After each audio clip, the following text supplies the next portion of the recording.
सारा देश में महाशिवरात्रि को पालन करने लगी रही उत्साह और उद्दीपना। भोले बाबा भक्त मैंने यही दिन खुशी करने से प्रिय जिनिस अर्पण करने सह दिन राति उपवास रखती। देवदेव महादेव सबुठारु बड़ पर्व जागर पर्व।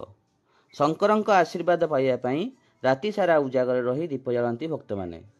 हिंदू धर्म में महाशिवरात्रि पर्वर एक विशेष महत्व रही। हिंदू कैलेंडर अनुसार प्रतिवर्ष फाल्गुन मास कृष्ण पक्ष चतुर्दशी तिथि में महाशिवरात्रि पालन कराए। यही दिन भगवान शिव एवं माता पार्वती विशेष पूजा और रीतिनीति करिवार परंपरा रही। चलित वर्ष महाशिवरात्रि फेब्रुआरी 26 अर्थात आज दिन में सारा भारत वर्ष में खूब धूमधाम पालन कर ज्योतिषों कहवा अनुसार चलित वर्ष महाशिवरात्रि रे ग्रह मानकर एक विरल संयोग देखा। शुक्र ग्रह निजर उच्च राशि मीन राशि रे अवस्थित रहिबे, जहाँफल मालव्य राजयोग सृष्टि हेब। यह व्यतीत राहु मध्य मीन राशि रे रहिबे।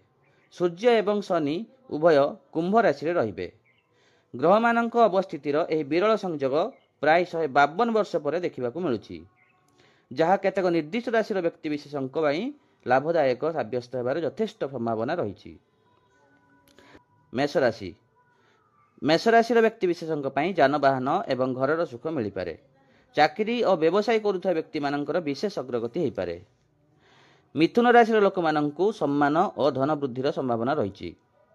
आय वृद्धि और धर्मकर्म प्रति सेमानकर आग्रह सृष्टि हेब। सिंह राशि व्यक्तिविशेषों समस्त इच्छा पूरण हेब एवं लक्ष्य हासिल से करेंगे। मकर राशि व्यक्ति माने नूतन चाकरी प्रस्ताव से आसीपारे। स्थावर संपत्ति निवेश करने उत्तम समय।